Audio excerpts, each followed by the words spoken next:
লেখছে we act on behalf of Sheikh Hasina. তার মানে কি এটা লবিস্ট? তাহলে দেখেন কত অডাসিটি।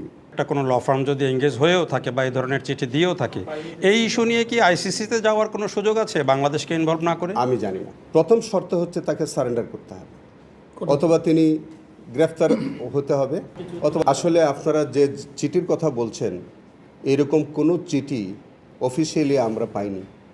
আমাদের কাছে অফিসিয়ালি এরকম কোনো চিঠি কেউ পাঠায়নি। আপনাদের মাধ্যমে আমি এই চিঠির কথা জানতে পারছি। বিষয়টা হচ্ছে কি যে Sheikh Hasina has been convicted এবং তিনি অ্যাবসেন্সিয়া ট্রায়াল হয়েছে, তিনি এখন পর্যন্ত পলাতক আছেন আইন অনুযায়ী। তো তিনি বা তার পক্ষে কেউ যদি কোনো কথা বলতে হয়, প্রথম শর্ত হচ্ছে তাকে সারেন্ডার করতে হবে, অথবা তিনি গ্রেফতার হতে হবে, অথবা তাকে সারেন্ডার করতে হবে। তো তিনি একজন ফিউজিটিভের পক্ষে তিনি নিজে অথবা তার পক্ষে অন্য কেউ কোনো ধরনের কোনো ডিফেন্ড করার কোনো আইনগত সুযোগ নাই। এটা আমাদের ইন্টারন্যাশনাল ক্রাইমস ট্রাইব্যুনালেও নাই, প্রচলিত অন্য কোনো আইনেও নাই, রুম স্টেটিউটেও নাই। তো অতএব আর যে চিঠিটা ওনারা কারা দিয়েছেন আমি জানি না, এই সংস্থার কী পরিচয় সেটাও আমি জানি না। সেটা হচ্ছে যে এটা এখন জিজ্ঞেস করতে হবে আমাদের শেখ হাসিনাকে, যদি তাকে পাওয়া যায়, যে আদৌ এরকম কোনো ল ফার্মকে তিনি এঙ্গেজ করেছিলেন কিনা, কি অথরিটি বিলে করেছেন, বা ওই ল ফার্মকে জিজ্ঞেস করতে হবে যে তাকে কে এঙ্গেজ করেছে, কোন ক্ষমতা বলে তিনি এই চিঠি লিখেছেন। তা আমার কাছে ওভারঅল যেটা মনে হয়েছে যে ওই যে হাসানুল হক ইনু সাহেবের যেমন একটা নিউজ আইটেম করবার জন্য যেমন অ্যাপ্লিকেশন দিয়েছে, ঠিক আজকে যে চিঠির কথা আপনি বলছেন এইগুলো আসলে নিউজ আইটেম করার জন্য এগুলি করা বলে আমার কাছে মনে হচ্ছে। তবে এইগুলো করে এই ট্রাইব্যুনালের কোনো কার্যক্রম বিতর্কিতও করা যাবে না, কোনো কার্যক্রম বন্ধও করা যাবে না। ট্রাইব্যুনাল আমাদের কাছে আনুষ্ঠানিক, অনানুষ্ঠানিক বা অফিসিয়ালি, আনঅফিসিয়ালি কোনোভাবেই আমাদের কাছে আছে। কিচ্ছু সুযোগ নাই। আমি তো এক কথাই বললাম যে একজন ফিউজিটিভের পক্ষে অন্য কেউ কথা বলতে পারেন না, তিনি নিজেও পারবেন না।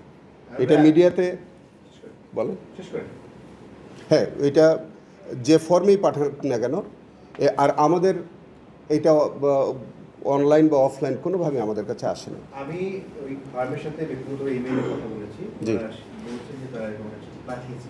আচ্ছা। এবং সেখানে তারা যেটা মূল যে বক্তব্য ফাঁসির দণ্ড স্থগিত চাওয়া, এই যে অডাসিটি, এটা জাতিসংঘের রিপোর্ট অনুযায়ী শেখ হাসিনা যে জুলাই হত্যাযোগ্য হয়েছে, তারা এইটাকে লন্ডনের ল ফার্ম অস্বীকার করেছেন। এটা কি ওরা করতে পারেন কি, নাকি ওরা অডাসিটি দেখিয়েছে? এটা তো আমি প্রথমেই বললাম যে একজন পলাতক আসামির পক্ষে পৃথিবীর কোনো ল ফার্ম সেটা লিগেলি তারা এরকম লিখতে পারেন না, এবং সেটা অডাসিটি কিনা সেটা আপনারা বিচার বিশ্লেষণ করে দেখবেন। আমাদের বক্তব্য হচ্ছে যে এই জাতীয় কার্যক্রম শুধু বেআইনি নয়, এই জাতীয় কার্যক্রম আমাদের ট্রাইব্যুনালের কার্যক্রমকে মানে প্রশ্নবিদ্ধ করার, এবং এটা কন্টেম্পচুয়াস। দৃশ্যত এটা আদালত অবমাননার শামিল। মাননীয় অ্যাটর্নি জেনারেল এই চিঠির ভাষায় চিফ প্রসিকিউটর, সেটা হচ্ছে যে এই চিঠির ভাষায় ডিয়ার ট্রাইব্যুনাল, একটা ল ফার্ম অনারেবল ট্রাইব্যুনালের জায়গায় ডিয়ার ট্রাইব্যুনাল না, ডিয়ার ট্রাইব্যুনাল বলে নাই। আপনারা দেখবেন ইন্টারন্যাশনাল ক্রাইমস ট্রাইব্যুনাল একটা ভ্যাগ স্টেটমেন্ট, আবার লেখছে dear ICT. What does it mean? অনারেবলের জায়গায় ডিয়ার আইসিটি। এটা কেন? তারপরে উনি প্রথম লাইনটা যদি দেখেন, আপনাদের মাধ্যমে যেটা আমি পেয়েছি, সেখানে লেখছে we act on behalf of Sheikh Hasina. তার মানে কি এটা লবিস্ট? তাহলে দেখেন কত অডাসিটি। আমরা যদি এই ট্রাইব্যুনাল এই ল ফার্মের যদি আমরা কোনো অস্তিত্ব পাই বাংলাদেশে, বা কোনো ব্যক্তি বা সংস্থার যদি আমরা অস্তিত্ব খুঁজে পাই, অবশ্যই আদালত অবমাননার জন্য আমরা তার বিরুদ্ধে প্রসিডিংয়ের ব্যবস্থা করি। আমির ভাই, আপনি বলছেন যে আপনারা ফর্মালি চিঠিটা পান না, আর এটা কন্টেম্পচুয়াল যদি হয় তাহলে ফর্মালি না পেলে তাদের বিরুদ্ধে আইনগত ব্যবস্থা নেওয়ার আসলে আইনি সুযোগ আছে? না, সেটা তো আমরা কোনোটাই আমলেই নিচ্ছি না, আপনারা বললেন বলে আমি বললাম। আমার তো অফিসিয়ালি আপনি তো এটা ফর্মালি পান নাই না কিচ্ছু আমার কাছে আসে নাই না আসলে আমি আসলে এই সকল চিঠি সম্পর্কে আমি কোনো বক্তব্যই দিতে চাচ্ছি না।